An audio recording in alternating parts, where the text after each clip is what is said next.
Llega Caro Amoroso, ya se suma Nico.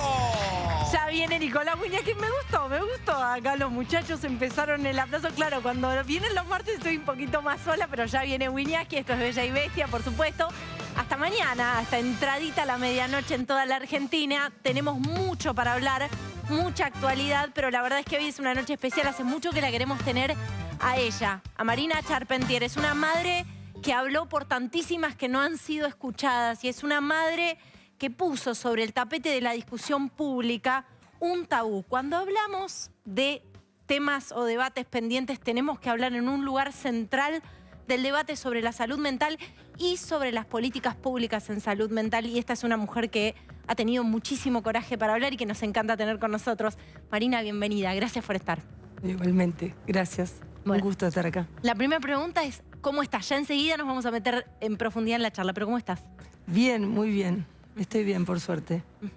Como siempre me decís, un día a la vez. Y me gusta esa... Solo por hoy y un día a la vez. Exactamente. Gracias por estar con nosotros. Enseguida nos metemos de lleno con la charla, con Marina Charpentier. Pero tenemos que hablar primero de la Argentina insólita. Y estamos para un mundial de chantas.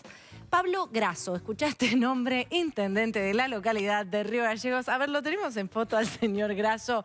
Sí, la verdad es que estamos para el mundial de chantas.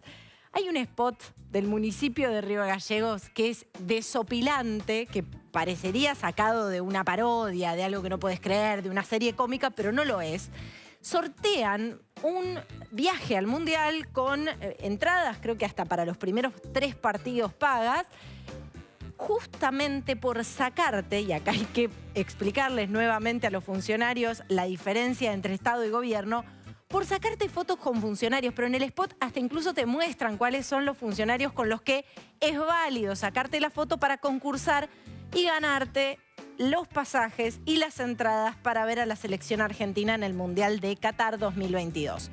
Más allá de que esto es una aberración justamente por la imposibilidad que tienen algunos funcionarios, Pablo Grasso se llama el señor, para diferenciar gobierno de Estado y los recursos públicos y lo que los recursos públicos tienen que estar destinados a hacer y hacer, más allá de eso, la verdad es que las justificaciones, claro, porque después empezó el cuestionamiento en torno a, bueno, la utilización de dólares para pagar y para viajar o mandar a alguien que gane el concurso a Qatar 2022. Y las justificaciones, no, pero esto se pagó en pesos, pero parte lo paga el municipio y otro tanto las empresas privadas. Pero a ver, lo explicamos de cero. Esto no lo puede impulsar el Estado, en este caso en una instancia municipal, porque es proselitismo, Pablo Grasso. Pero sabe mucho de eso, Pablo Grasso, que además tiene una devoción por los monumentos bizarros. No se pierdan una nota en tn.com.ar de Lorena Maciel, en la que repasa, entre otras cosas, la utilización de los fondos públicos, por supuesto, de todos los contribuyentes de la ciudad de Río Gallegos, para monumentos bizarros como el del Día de los Enamorados, me parece, o algún monumento que ha sido muy cuestionado también. Vean la nota de Lorena Maciel. Estamos para un mundial de chantas que además dicen, no, se pagó en pesos, porque recuerdan que Batakis le decía al resto de los argentinos, por supuesto, no a los funcionarios y a sus fines proselitistas, sino al resto de los argentinos laburantes, la flamante ministra les decía que el derecho de viajar colisiona con el derecho de generar empleo en la Argentina. Bueno, enseguida saltan las contradicciones, pero esto, digo, es aún más grave por lo perdidos que están en cuanto a la concepción de lo que es el Estado y lo que es la responsabilidad de un gobernante que maneja los recursos de todos los contribuyentes y que no pueden tener un fin que tiene que ver con un partido o con validar o legitimar o convertir a funcionarios en influencers. De verdad es desopilante el spot, mírenlo, porque además se ve que le tiene que explicar a la gente de Río Gallegos quién es quién, le muestran la fotito de algunos de los funcionarios en cuestión, los funcionarios válidos, ¿no? Para sacarse el revipóster y concursar por el viaje a Qatar. Imperdible. ¿Cómo? Imperdible, digo, también se van a tener que sacar fotos conmigo, con el presidente. Pero mire, presidente, que después le hacen preguntas. Yo le digo, no invite a eso porque después le hacen preguntas a los chicos. ¿No vio el chiquito al que le hicieron, le preguntaron qué le diría a usted y dijo que no se deje mandar por Cristina? Está bien, Ojo pero con esas los chicos escuchan de los padres, Solamente por eso dicen eso. No, a mí me parece que los chicos se dan bastante idea, No lo presidente. creo, no lo creo. A mí me parece que los chicos se dan bastante idea. Bueno, para el Mundial de Chantas esta figurita que vemos aquí se llama Pablo Grasso. Va a tener que dar explicaciones porque va a haber denuncias. Pero además, claro, salta una cosa como esta y enseguida la pregunta es, ¿cuántas más hay? ¿Cuánto más hay para indagar sobre cómo utiliza los fondos públicos? Porque si tiene el desparpajo de hacerlo spot mediante con un concurso convocando a la gente, imagínate en aquellos ítems del gasto público donde hay que poner la lupa. Y aquí es donde están poniendo la atención quienes dicen, atención, porque denunciamos esto, pero fijémonos y prestemos mucha atención a la adjudicación de los fondos públicos en el municipio de Río Gallegos. Para muestra basta un botón, Pablo Grasso, la Argentina y el Mundial de Chantas. Y ahora sí nos metemos de lleno con Marina Charpentier.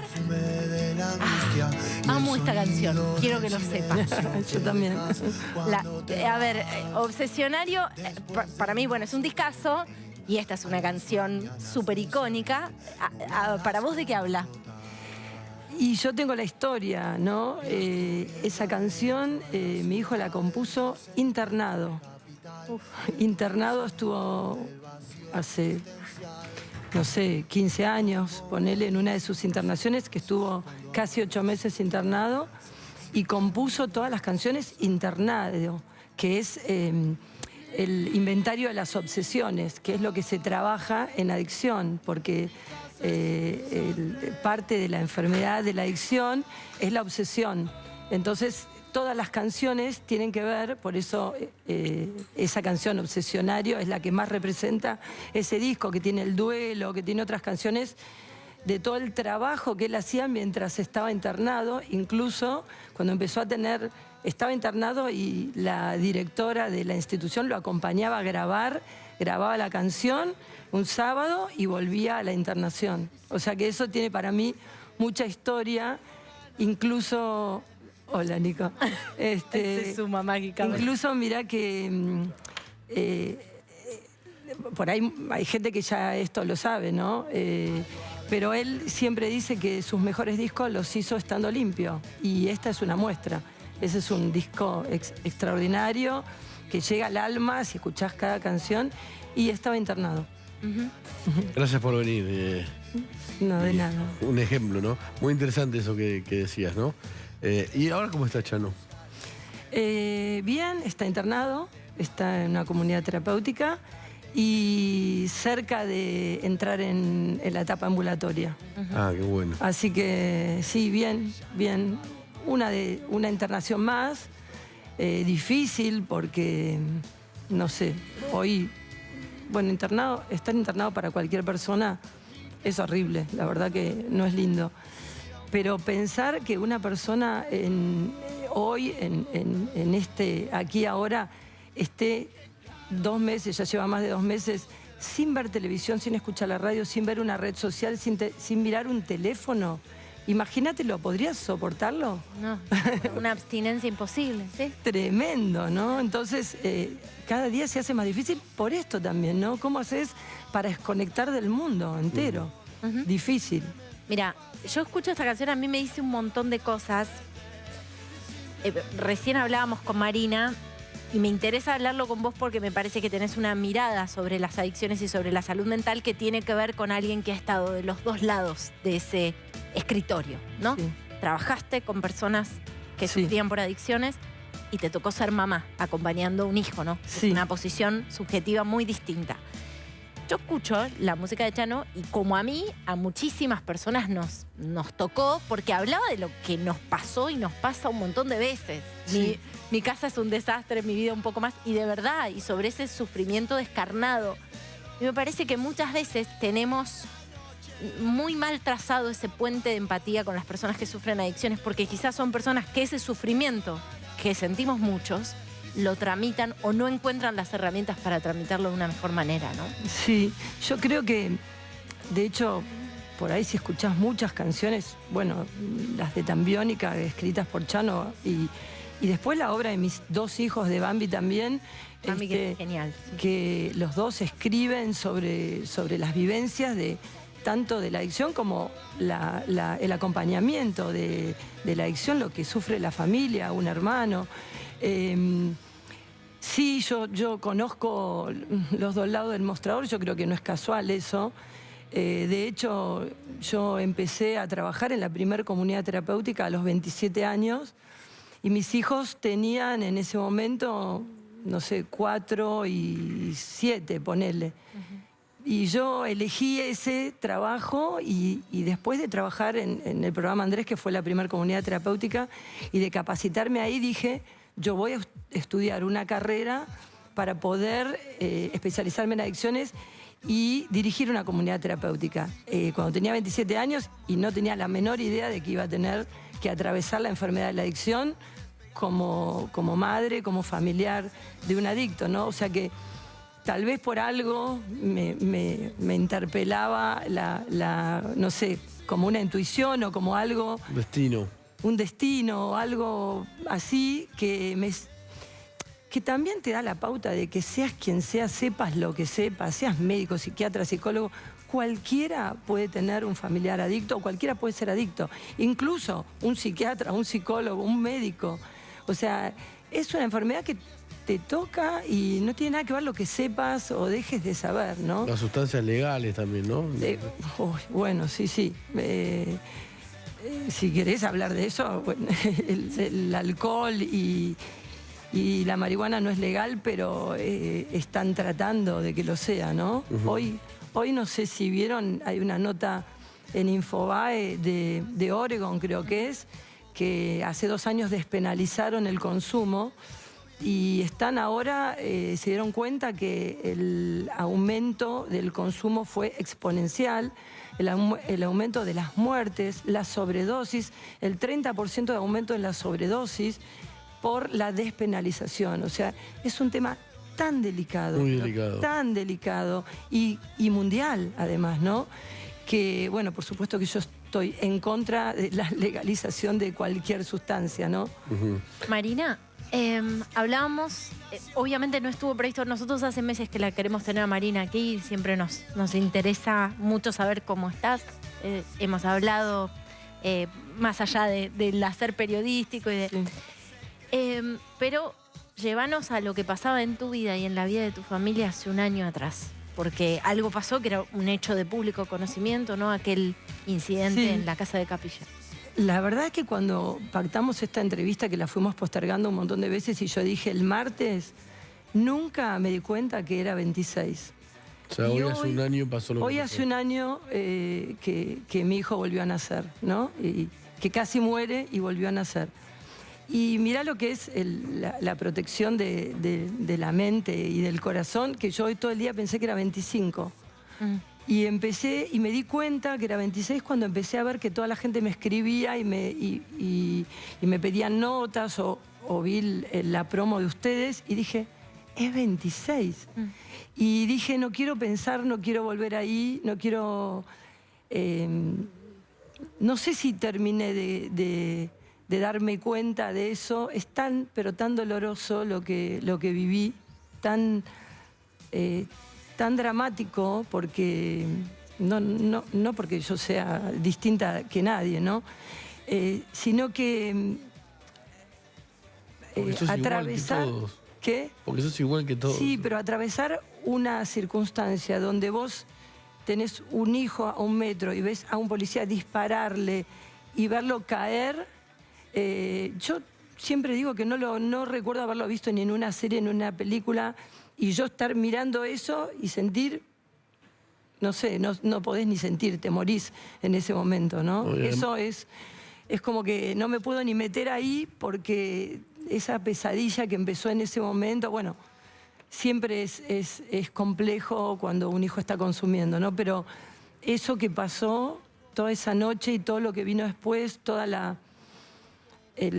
lo dramático de cuando mi hijo entra a la cirugía y el médico sale a decirnos a Bambi y a mí, y a mi marido, mi hermano estaban ahí, y nos dice, la situación es muy mala, malísima, prepárense para lo peor. Nos dijo eso el cirujano, porque había pasado mucho tiempo y porque le hicieron una tomografía y vio que lo que había era todo mal. Los litros de sangre, bueno, todos los órganos que perdió.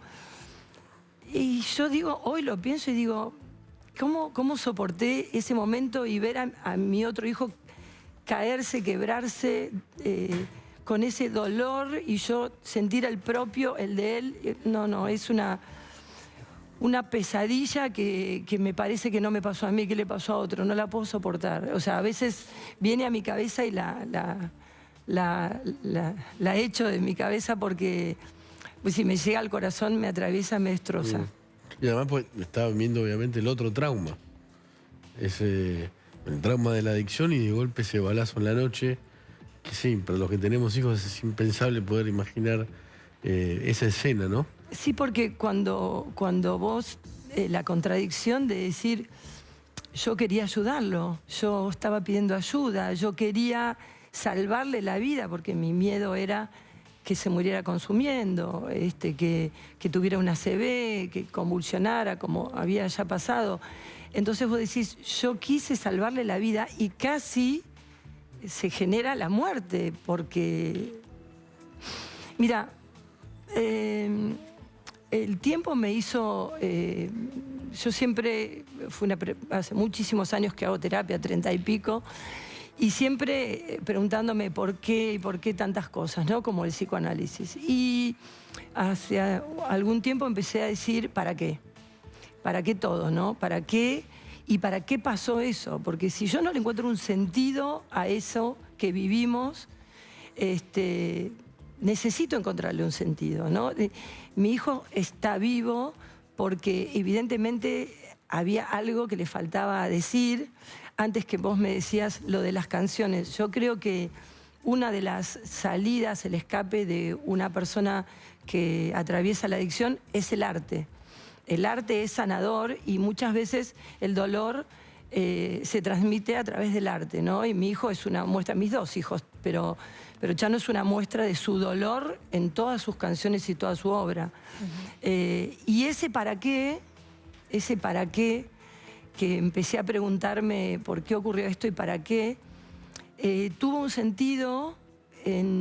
Yo estaba en el Otamendi, estuvimos 17 días ahí adentro, y un día salgo a tomar un café y me abordan un montón de madres que me iban a buscar, ¿no? Conocí en ese momento, en persona, las madres del Paco, las madres del SER, las madres territoriales, un montón de madres que vinieron a decirme, Marina, vos con esto estás poniendo, haciendo que la gente ponga la mirada en lo que estamos atravesando nosotras hace tanto tiempo, que es la desesperación y la soledad que pasa una familia que atraviesa la enfermedad de la adicción. En muchos casos sin recursos. Sin recursos. Para las internaciones. Tremendo. Entonces yo dije, bueno, ¿cómo no las voy a acompañar? O sea, si esto tiene que tener un sentido, que mi hijo haya pasado por esto, que nuestra familia atraviese esto, tiene que tener un para qué, ¿no? Y el para qué es, bueno, ¿qué hacemos con esto? ¿Cómo ayudamos? ¿Qué hacemos con la ley de salud mental? ¿Cómo hacemos para ayudar a las madres para que no tengan para que sus hijos no sean otro Chano que cuando pide ayuda termina casi muerto? O sea, ¿cómo hacemos para que las madres sepan qué hacer frente a la desesperación, a la muerte, al consumo? A la ley en contra, ¿no? Porque la ley... Y la ley, mira, yo creo que hay un debate importantísimo que dar, porque como todo en este país, la grieta atraviesa también la ley de salud mental, ¿no? Cuando yo digo... hay vidas en juego. Pero además, la salud, para mí, la salud mental, la salud es una sola. Total. La salud mental es tan importante como la física, porque si vos no tenés salud mental, no podés hacer nada en la vida, no podés trabajar, no podés formar una pareja, no podés vivir en paz. Entonces, aunque tuvieras salud física, si no tuvieras salud mental, no podés vivir. Entonces, la salud es un tema básico y fundamental. No puede haber una grieta en esto, porque la salud le puede pasar a cualquier persona de cualquier orientación, de cualquier ideología, de cualquiera. ¿Cómo puede ser que la grieta se interponga también en la ley de salud mental? O sea... Mira, yo primero le quiero agradecer muchísimo a Nicolás Luca, un colega que ha trabajado y mucho sobre este tema, sobre la ley de salud mental. Quiero detenerme en algunos artículos porque hay cosas que las quiero tocar, como repito, Marina Charpentier tiene la experiencia de estar de los dos lados del escritorio, de haber trabajado desde muy joven con personas que sufrían adicciones y además de haber pasado y ser portavoz de muchísimas madres, porque de hecho te convertiste en eso. Voy al artículo 16, por ejemplo, que en un momento dice: solo se considera válido el consentimiento cuando se presta en estado de lucidez. La persona internada bajo su consentimiento podrá en cualquier momento decidir, este ya es el artículo 18, podrá en cualquier momento decidir por sí misma el abandono de la internación. Después habla de la prohibición también de hospitales dedicados específicamente a la salud mental, digamos, sería la prohibición, la creación, perdón, de nuevos manicomios neuropsiquiátricos o instituciones de internación. Es increíble. Estos son algunos de los puntos, diría yo, más críticos o más controvertidos de esta ley. Pero pongo mi atención sobre el primero que marcaba y que aparece en este artículo 16. ¿Qué es el consentimiento en el contexto de una fragilidad absoluta de la propia voluntad, como es el contexto de adicción? Es imposible de lograr, o es tan bajo el porcentaje de que vos puedas conseguir que tanto un adicto como un bipolar o un esquizofrénico o cualquier persona que está frente a una situación de vulnerabilidad o de brote o de atravesando cualquier instancia, desde la depresión hasta la manía o cualquier otra cosa, pueda decir: doy el consentimiento para que me internen, pero... Ese es como el espíritu más controversial de la ley, ¿no? Sí, pero yo sé que muchos defienden... Mira, yo pongo un ejemplo para que se entienda fácil. Yo no estoy en contra de la ley, porque para mí la ley es una ley teórica, completamente teórica y de escritorio. Es una ley que no tiene territorio, que la escribieron personas adentro de un escritorio, arriba de un escritorio, sin saber lo que pasa en la realidad y en la práctica. Es como si yo hoy pusiera una ley que dijera: todos los argentinos vamos a tener una vivienda. Entonces, ¿quién puede estar en contra de eso? Obvio que todos queremos que todos los argentinos tengan una vivienda. Ahora, ¿de dónde sacamos el dinero, los materiales, los terrenos, los arquitectos? Es imposible, no podés... O sea, todos estamos a favor, pero no se puede implementar. Bueno, esta ley es teórica, o sea, supuestamente persigue los derechos del paciente, pero el derecho del paciente que está destruido, con su voluntad cooptada por una sustancia, que no sabe lo que le pasa y no puede decidir porque no tiene sano juicio. Una persona que está en consumo de lo que sea, de alcohol, de marihuana, de éxtasis, de cocaína o de lo que sea, esa persona no puede decidir sobre su vida qué está bien y qué está mal. Mi hijo tantas veces me ha dicho: pero yo estoy bien, mamá, y yo sabía que no estaba bien. Entonces, ¿cómo convences? ¿Cómo vas a lograr el consentimiento del paciente? Tal vez en algunas circunstancias, pero yo te diría que en la mayor parte de los casos no podés conseguir el consentimiento. A mí no paran de escribirme. Hoy me escribía una madre y me decía: mi hija se está muriendo, y ya no habla siquiera, pero no va a aceptar internarse, no quiere internarse. Y además, ¿a dónde? Cuando vos querés internar a alguien, ¿a dónde lo internás? O sea, la cantidad de problemas de salud mental, la cantidad... De falencias de la ley. La falencia de la ley, ese es uno de los artículos con los que por lo menos yo no estoy de acuerdo y... hay que trabajarlo. O sea, entiendo que en teoría trata de cuidar el deseo del paciente o el derecho humano del paciente, pero el derecho a la salud se antepone al derecho humano de la libertad. ¿Por qué? Porque esa persona no está libre. No está libre. Entonces, es una contradicción que hay que sentarse a discutirla. Esa es primordial.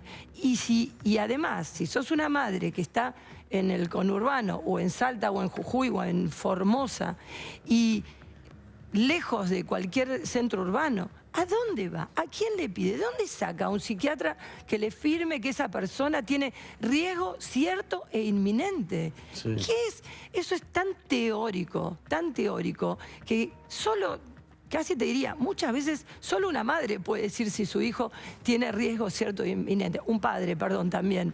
Una familia.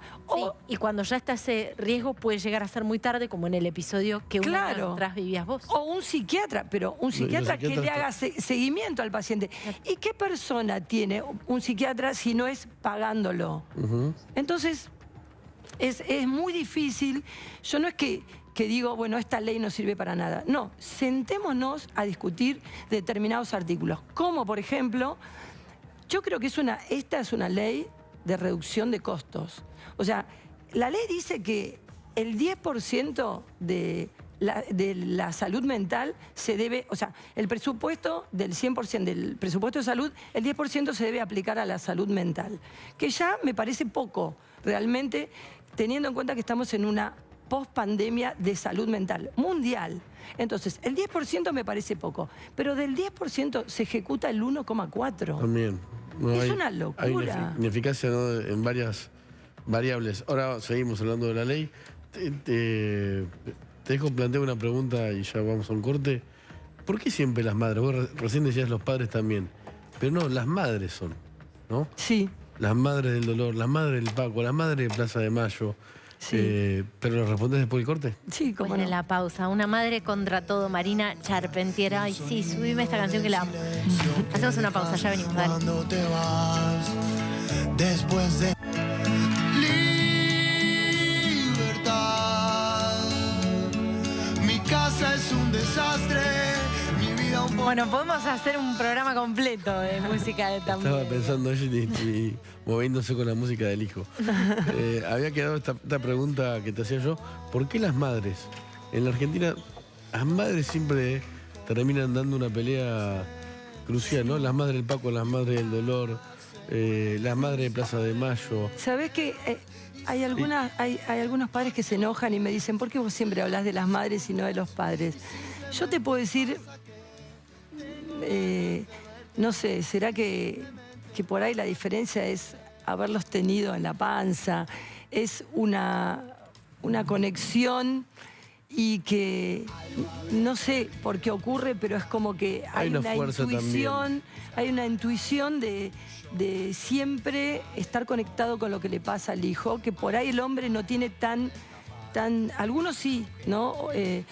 Pero en el caso de la adicción, te podría decir, en general es una enfermedad que atraviesa mucho a madres sobreprotectoras y padres ausentes.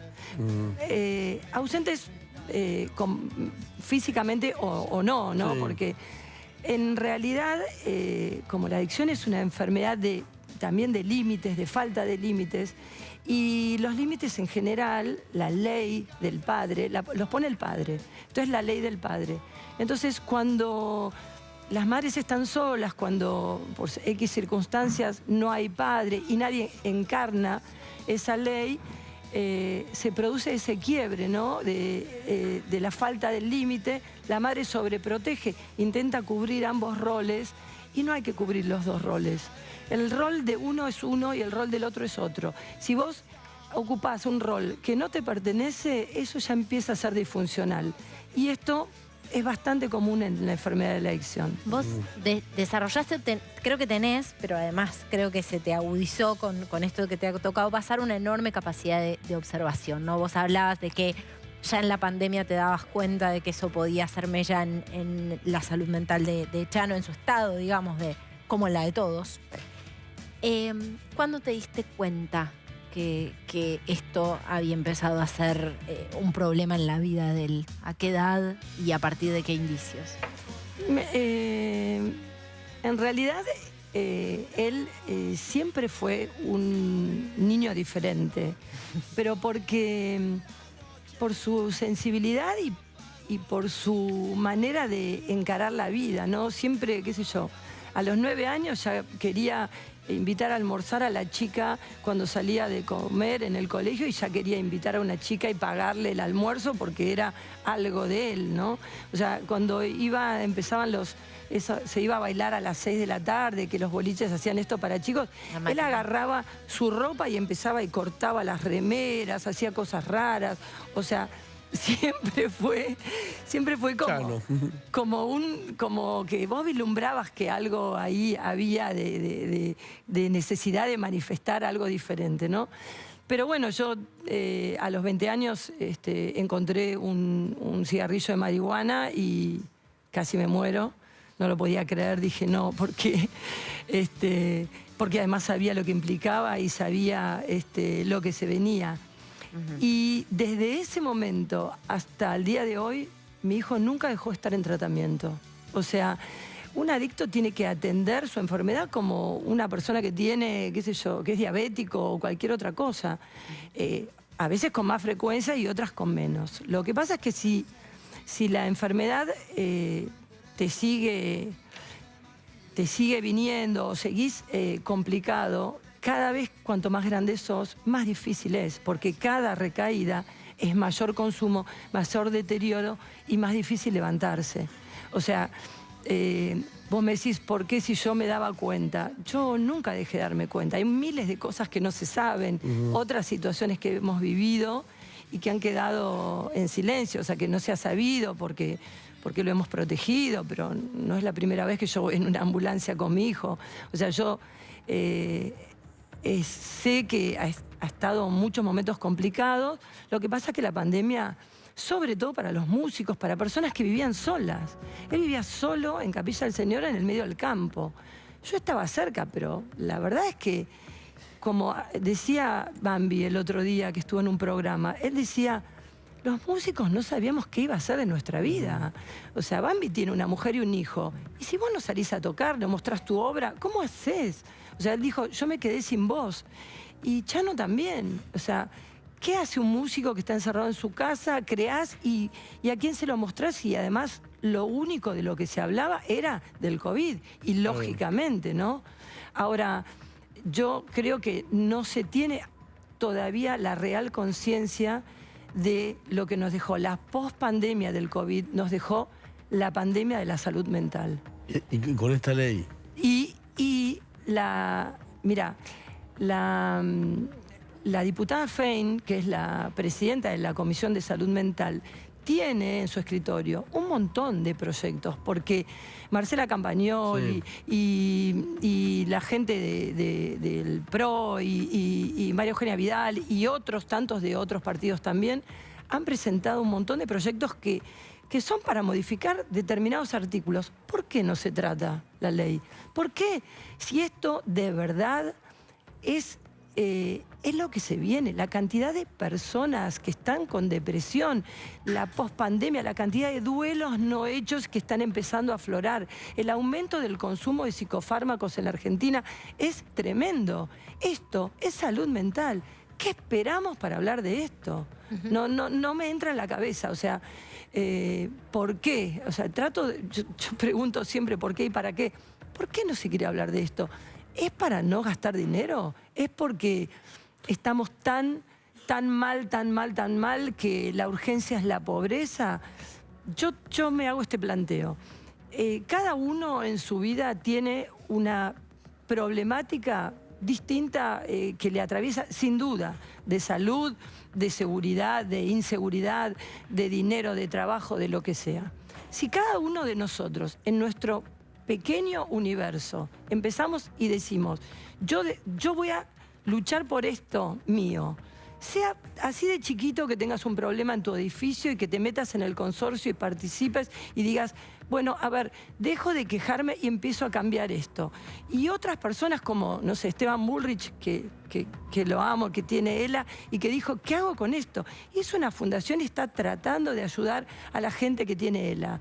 No sé, María Julia Oliván tiene un hijo con trastorno del espectro autista y dijo, ¿cómo ayudo? Y hizo un blog para ayudar a las madres, a las familias que tienen esta problemática. Si todos nos ocupamos de comprometernos en lo que nos interpela, Bueno, ya que de arriba para abajo no viene nada, no vienen soluciones. Bueno, empecemos de lo micro a lo macro y capaz que arreglamos el país. Claro, No sé. porque todo eso, de ellos se tendría que ocupar el Estado. Cuando vos decís, ¿por qué no tratan la ley?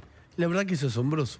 No sé por qué, Es no increíble. entiendo. ¿Por qué no tratan esta? El Congreso está cerrado, ¿no? Por el receso, y yo creo que por la pelea política va a estar cerrado por mucho tiempo más. Pero los dealers no cierran.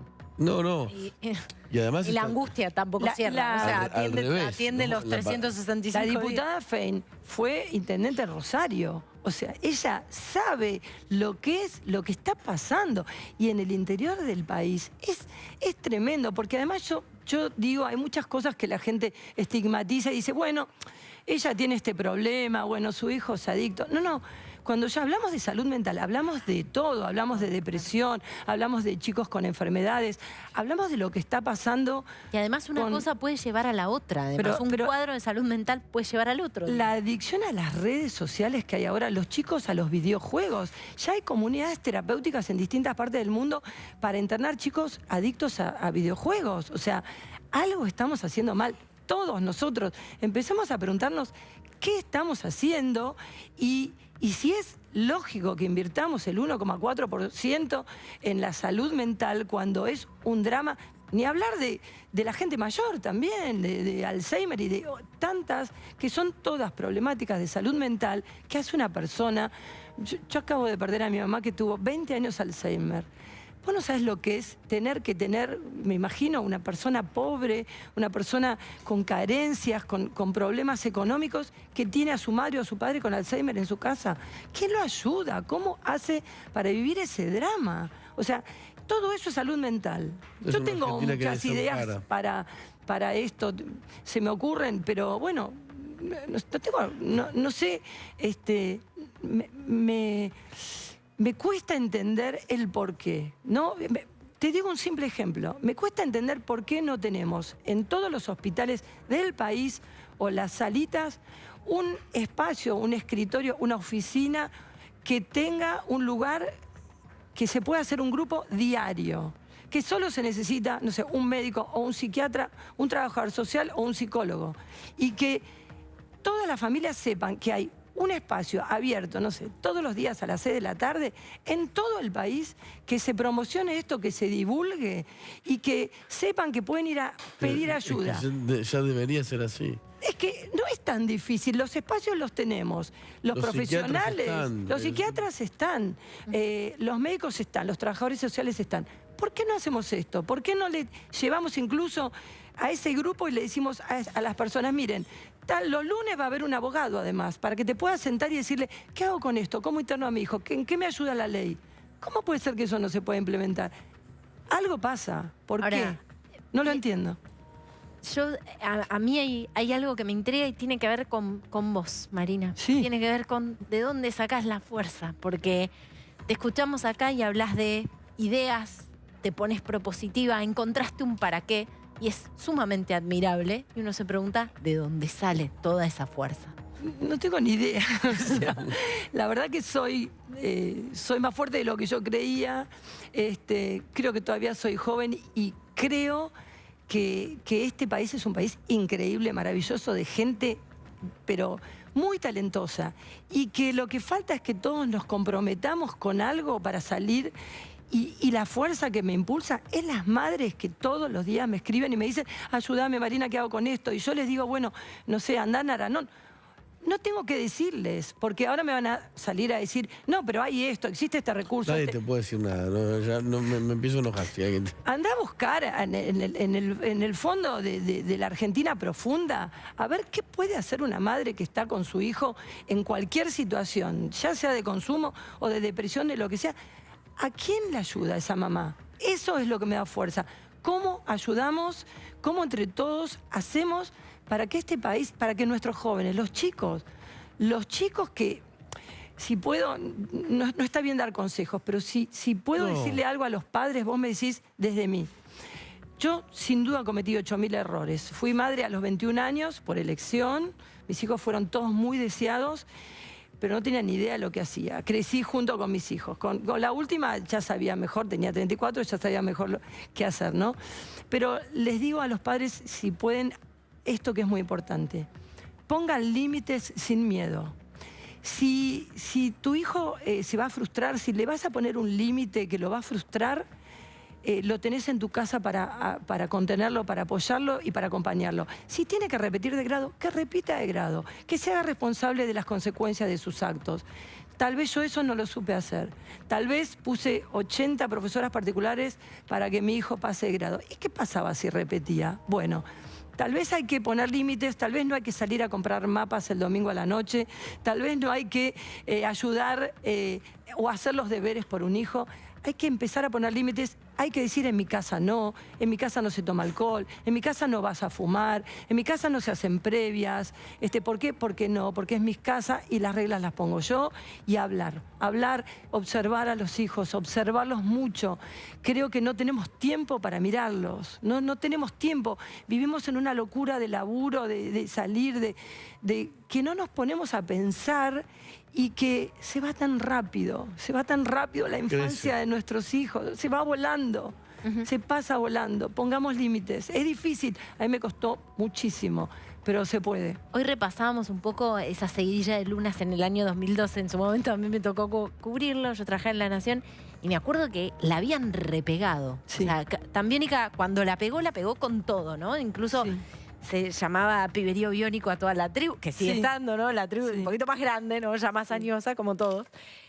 ¿Te dio miedo o te dio vértigo conociendo a Chano, tu hijo, no Chano, la estrella o el frontman de Tan Biónica? Chano, tu hijo, ¿cuándo la pegaron en la música? ¿Tuviste miedo? No tuve miedo. Ellos siempre me gastan y dicen que cuando ellos dijeron que iban a ser músicos, yo les pregunté cuál era el plan B, ¿no? Y de hecho Bambi, yo les decía, en mi casa se estudia y se trabaja, entonces Bambi hizo hasta 4º año de periodismo, hasta que un día en 4º año me dijo, mamá, ¿cuándo vas a entender que soy músico? Y le dije, no, tenés razón, deja, porque, bueno, esos mandatos que uno cree... Pero ellos, desde que arrancaron, que tenían 13 y 15, creo, cuando arrancaron con la música, dijeron, vamos a llegar y se mataron para llegar. Se mataron. Además, dos hermanos, ¿no? ¿Qué? Dos hermanos. Dos hermanos, con mucho esfuerzo, se aman, son hermanos, mejores amigos, son una cosa que la verdad que es envidiable, que es divino verlos juntos. Y no tuve miedo. Es un ambiente difícil, yo lo desconozco, nadie en mi casa ni en mi familia es de la música, pero también confiaba en que tienen, mis hijos son geniales, está mal que yo lo diga, pero son amorosos y tienen muy buenos valores, están muy bien educados. Por eso no quiere decir que no puedas tener un hijo adicto. Tu hijo puede estar muy bien educado, ser una persona maravillosa y padecer una enfermedad. Eso obvio, no tiene que ver con la ética ni con la moral. Sí. A ver, perdóname que te llevo de vuelta a un tiempo traumático. Cuando vos decís, salió el médico y dijo, esperen lo peor. Sí. Pero después se recuperó, ¿no? Sí. Chano. Cuando abrió los ojos y te vio por primera vez, ¿qué le dijiste o qué te dijo? ¿Cómo fue esa...? Le costó mucho entender lo que había pasado. No recordaba nada, no recordaba absolutamente nada. Y le fuimos contando. O sea... Yo nunca dejé de tener fe por cosas de las que uno se agarra para poder seguir en pie, ¿no? Como yo, la Virgen de Luján, él estaba siendo operado en el mismo lugar donde mi papá había estado internado y yo decía, mi papá había fallecido ahí en el Otamendi, y yo decía, papá, estás por acá, yo sé que lo estás cuidando, qué sé yo. Nunca dejé de tener fe. Pero esos 7 días mientras estuvo en terapia intensiva, dormido, que vos no sabías si se iba a despertar y si se despertaba, cómo se iba a despertar, eso no se lo deseo a ninguna mamá, a ningún papá. Eso es lo peor que te puede pasar en la vida. Yo admiro a las madres que se levantan de la pérdida de un hijo porque no puedo imaginarme la vida sin un hijo. Y él no recuerda nada, yo creo que el mecanismo de defensa de no recordar es lo que lo hizo poder salir adelante, ¿no? Además de que tiene una fuerza y una salud que es increíble, ¿no? Porque nadie pensó que no solo que iba a sobrevivir, sino que iba a sobrevivir como lo hizo, ¿no? estar entero y vivir una vida sin el vaso, el riñón, el pedazo de páncreas y todo lo que le pasó. Pero con un montón de música, porque después volvió al Luna. Totalmente. Volvió al Luna y lo acompañó. Y con mucho amor, porque mis hijos tienen la suerte, tienen una cantidad de gente que los banca, pero porque no es solo el piberío, es los padres del piberío, los abuelos del piberío. La cantidad de abuelas que me escriben a mí, decirle a Chanito que por mis hijos aprendí su música y lo sigo y me parece increíble. O sea, yo creo que el amor es sanador y mis hijos tienen mucho amor y nosotros somos una familia de mucho amor. ¿Te quedó rencor, odio, bronca con el policía? No. Pero de por sí yo no soy una persona rencorosa. Yo paso página y voy para adelante, ¿no? Y no me quedo con lo malo, en nada de la vida. Pero yo creo que el policía también es víctima de la ley de salud mental. Porque la ley de salud mental debería capacitar a las personas para que cuando van a abordar una problemática estén preparadas. Y ese policía no lo estaba. De hecho, yo no sé, porque todavía hay gente que me escribe y me dice, ay, pero no piensan en el policía. Yo quiero que la gente sepa que nosotros no hicimos ninguna acción legal que podríamos haber hecho, porque hubo un montón de abogados que decían, pero ustedes pueden accionar contra el policía, pueden... mi hijo, Chano, y el policía hablaron por teléfono y se dijeron, ¿sin rencores? Sí, sin rencores, está todo bien. O sea, yo no te quise hacer daño y vos no me quisiste. Esto no se sabía, ¿no? ¿Qué? Esto no se sabía. No se sabe, porque la gente dice, pobre policía. El policía siguió trabajando, la causa cayó y va a caer, porque son dos pibes, ¿viste? Y porque ninguno tenía ninguna mala intención. Ahora, cuando hablamos de la ley de salud mental, esto no puede pasar. Eso, la esto Argentina no puede dejar desamparados. Vos no podés llamar a una ambulancia y que venga un policía que no tiene la capacidad, que no tiene las herramientas, que no tiene la preparación para abordar esa problemática. Y de hecho, hay un montón de pibes que están muertos en situaciones en las que los policías seguramente no sabían qué hacer. Y policías también, ¿no? Tal vez. ¿Puedes contar un poco más de la charla entre Chano y el policía? Mirá, estábamos en el juzgado, nosotros fuimos al juzgado en Escobar, fuimos con el manager, mi hijo y yo, él estaba internado, salió, lo llevamos al juzgado y ahí estaban los policías, los abogados del policía, él no estaba. Pero tuvimos una charla re amena, agradable, y yo creo que los policías dijeron, claro, ¿qué vamos a hacer con esta gente normal, gente buena? Chano es un amor, y de hecho es un amor. Entonces estuvimos charlando de la música, el abogado era fanático de Tambiónica, o sea, muy loco. Terminamos hablando y entonces él dijo, ¿querés hablar con él? Entonces le pasó el teléfono, el abogado, y ellos hablaron, yo no escuché toda la conversación, pero yo escuchaba la parte de mi hijo y mi hijo le dijo, sin rencores, sí, sin rencores. Y bueno, y así fue. Y de hecho, yo creo que después de eso, uno de los abogados renunció a la causa, porque la causa no tiene sentido, la causa tiene que tener solo un mensaje. Hay algo que hacer con esto. Y la ley de salud mental es parte del abordaje de la problemática. ¿Cómo abordamos la problemática? La ley esta no sirve para abordar la problemática. Bueno, trabajemos en determinados artículos para que cuando una madre necesita ayuda no tenga que pasar esto, no tenga que pasar por lo que nosotros pasamos. Marina, ¿qué soñás vos para Chano? Puede ser un sueño que a algunos le podría parecer chiquito, pero que puede ser, no sé, una tarde en el campo, ¿Qué soñás para él? Sueño que tenga paz. Que tenga paz. Paz para estar haciendo cualquier cosa que él elija, desde tocar la guitarra hasta correr a la mañana por el campo como hace, o compartir un almuerzo con la familia y no estar deseando o necesitando algo para que le dé esa paz. Que la paz le venga de la conciencia de la enfermedad, del trabajo terapéutico que hace, que yo sé que va a llegar eso. Todos luchamos con un fantasma. ¿Quién no lucha con algo? Yo cuento algo... O varios. O varios. O un coro. ¿Cuántas veces decimos, bueno, hoy no voy a ver el celular por 4 horas? ¿Cuánto aguantamos? O abro un paquete de galletitas, no voy a decir la marca, y digo, bueno, me voy a comer 5 y lo dejo ahí. Y estoy viendo la tele y digo, ay, el paquete, y si agarro 5 más, no sé, estoy diciendo pavadas. Bueno, todos luchamos contra algo. Bueno, ojalá él obtenga la paz, que es lo que no tiene, porque si no, no necesitaría de algo para lograr esa paz. Creo que lo va a conseguir, estamos bastante cerca, igual solo por hoy un día a la vez. Yo confío en que va a llegar. No genero expectativas, genero esperanza, fe y deseo, sí, siempre deseo. Es ejemplar, ¿no? Estamos en silencio porque, nada, una madre ejemplar. No, soy una mamá como cualquier otra que le pasaría, que si le pasa esto, diría lo mismo, haría lo mismo. Lo que pasa es que hay un montón que no tienen voz y yo intento transmitir la voz de todas las mamás, porque ellas no tienen cómo llegar y lo hago por ellas, por todas las mamás y papás, muchos papás también, perdón, es verdad, por muchas familias, pero sobre todo madres que estamos ahí tratando de ver cómo obtenemos paz para nuestros hijos, salud para nuestros hijos y menos consumo de todo, no a la marihuana, no al alcohol, no a las drogas, no a tantas cosas. Marina, te quedás para el cierre del programa, está a cargo del señor Wiñaski, DJ Obvio, Wiñaski, no sé si lo viste. Lo veo siempre. Y el Chevoli está a cargo hoy de con Marina una sorpresa, Charpentier. sí, claro. Claro que sí. Un parpadeo y volvemos. Dale. Gracias.